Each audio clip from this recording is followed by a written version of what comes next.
Panorama group, जो सोचता है वो करता है।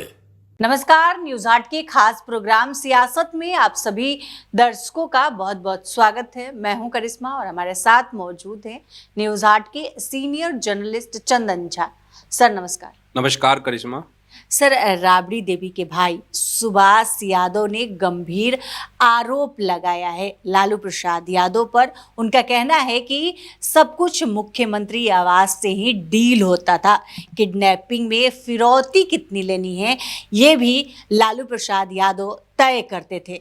कई तरह के गंभीर आरोप सुभाष यादव की तरफ से लगाया गया है। सर क्या कहेंगे इस पूरे मामले में? पूरी खबर बता देते हैं हम लोग। और सुभाष यादव जो हैं लालू प्रसाद के साले हैं और कभी इनकी तूती बोलती थी। करीबी हुआ करते थे। करीब साले हैं तो करीबी तो थे ही, मतलब सत्ता के उपकेंद्र हुआ करते थे सुभाष यादव, साधु यादव। और उस समय मतलब एक जो इंटरव्यू दिया है सुभाष यादव ने, और उस इंटरव्यू की आज बहुत चर्चा है। और उस इंटरव्यू में यह कह रहे हैं कि देखिए कि उस समय क्या होता था जब लालू प्रसाद बिहार के मुख्यमंत्री हुआ करते थे। उस इंटरव्यू में उन्होंने एक घटना का भी जिक्र किया है और बताया उस इंटरव्यू में कि पूर्णिया साइड में एक अपहरण हुआ था और उस अपहरण का आरोप जो है जाबिर हुसैन पर लगा था। और उस समय में उस अपहरण को लेकर लालू प्रसाद और शहाबुद्दीन प्रेमचंद गुप्ता इन लोगों ने जाबिर हुसैन को फोन भी किया था। फिर आगे इसी में वह बताते हैं कि ये आरोप लगा था, लेकिन यह जो अपहरण था वो किसी और ने किया था। वह सहरसा का रहने वाला था और वो कहे कि अब वो जिंदा नहीं है लेकिन जाबिर हुसैन जिंदा है। मतलब एक उदाहरण दिया है इस इंटरव्यू में कि किस तरीके से सीएम हाउस जो है डील होता, वहाँ पर डील की जाती थी। कई नेता उस डील में शामिल, करोड़ लेना, हाँ मतलब कितने पैसे लेने हैं उस अपहरण के एवज में छोड़ने के लिए। और उस जिस का वो पूर्णिया साइड का जो बता रहे थे अपने इंटरव्यू में कि अपहरण, उसमें कहा कि फरियाए भी यही लोग थे, लालू प्रसाद और प्रेमचंद गुप्ता ने ही इस मामले को फरियाया था, मतलब डील करवाई थी। और जिसने अपहरण किया था उसकी मौत हो गई है, लेकिन जाबिर हुसैन अभी भी जिंदा है। तो एक सनसनीखेज दावा है सुभाष यादव का। बहुत तीखा आरोप है लालू प्रसाद पर।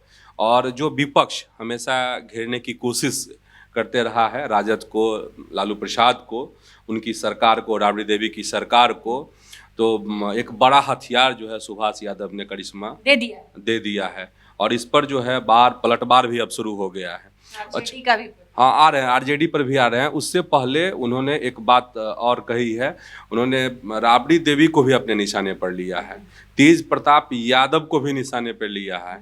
और तेज प्रताप यादव के बारे में बहुत सारी बातें जो हैं सुभाष यादव ने कही हैं और बहुत सारी नसीहत दिया है। कहे कि देखिए पागल कहता है कि मामा पागल हो गए हैं, पागल हो गए हैं। लेकिन तेज प्रताप जो है खुद मानसिक संतुलन खो बैठा है, क्योंकि वो शादी का जिक्र करते हैं कि किस तरीके से शादी करके एक लड़की को उसने छोड़ दिया है, वही पागल है, वह उसी का मानसिक संतुलन जो है खो चुका है। ये तो अलग बात हो गई करिश्मा, लेकिन सबसे बड़ा ये आरोप जो है लालू प्रसाद पर लगाया है और इसके अब पलटवार भी हो रहे हैं। हालांकि जो शक्ति यादव हैं, जवाब दे, हाँ आरजेडी के जो प्रवक्ता हैं, उनका जवाब भी आया है। लेकिन पहले बीजेपी का बता देते हैं। अरविंद सिंह प्रवक्ता हैं, उन्होंने कहा है कि सुभाष यादव ने जो भी बातें कही हैं वह सच है, क्योंकि वो उस परिवार के अंग रहे हैं। वो अगर ऐसा बता रहे हैं तो वह सच्ची घटना होगी।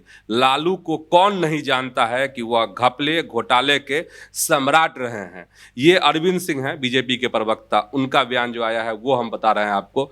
अब जो है सुभाष यादव के बयान पर आरजेडी के प्रवक्ता शक्ति सिंह यादव ने कहा है कि बीजेपी और जदयू दोनों मिलकर जो है कैरेक्टर का चुनाव करता है और खबर प्लांट कराता है।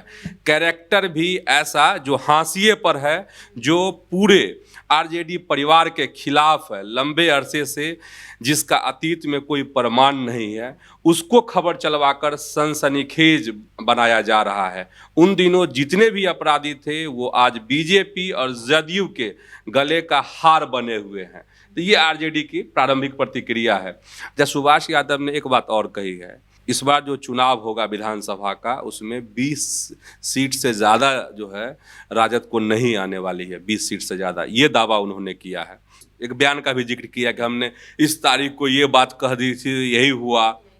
लेकिन सबसे बड़ा सवाल है करिश्मा कि उन्होंने जाकिर हुसैन का जिक्र किया है और कह रहे हैं कि वो जिंदा है। कैमरा का ये जो है फोकस अब जाकिर हुसैन की तरफ जाए, शहाबुद्दीन तो अब जिंदा है नहीं, और प्रेमचंद गुप्ता के तरफ जो है कैमरा का फोकस चला गया है।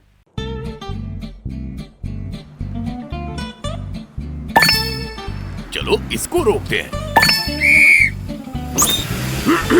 रुको रुको, गाड़ी साइड में लो। आरसी और लाइसेंस दिखाओ।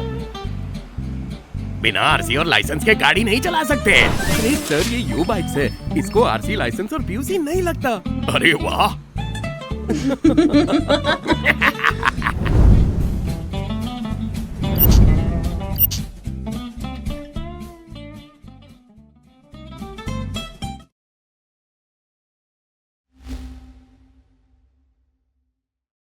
सर, लालू प्रसाद यादव ने आज सुबह सुबह बड़ा बयान दे दिया है और उन्होंने कहा कि हमारे रहते कोई और सरकार कैसे बना सकता है। सर, लालू यादव क्या कुछ कहें?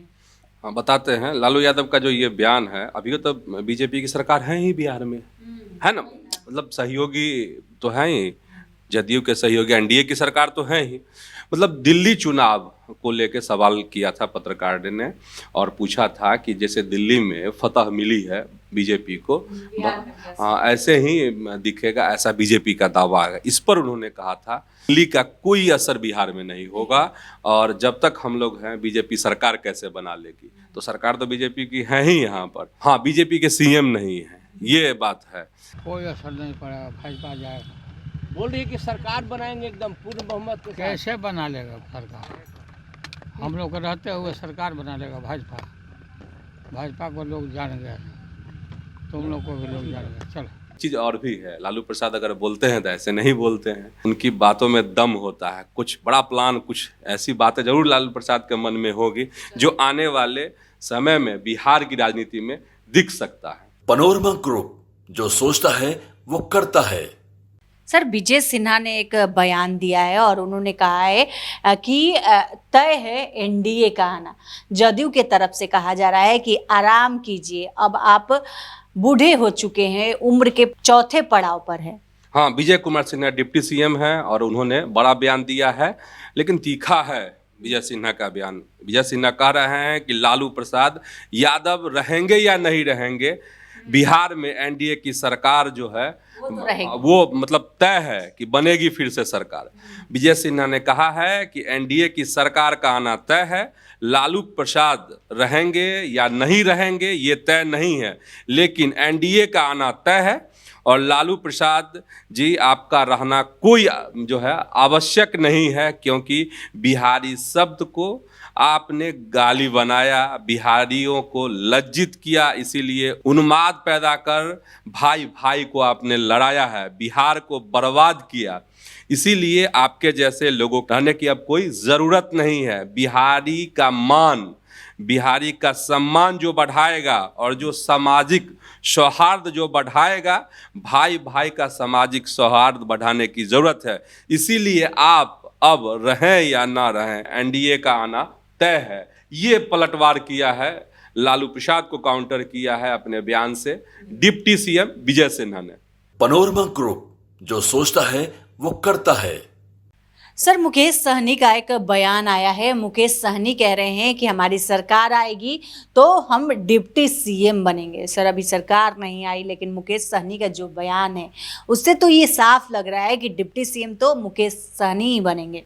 वाकई में जो कॉन्फिडेंस, हाँ एकदम जो घोषणा मुकेश सहनी ने की है, वीआईपी के चीफ ने की है, इससे सियासी पारा फिर हाई हो गया।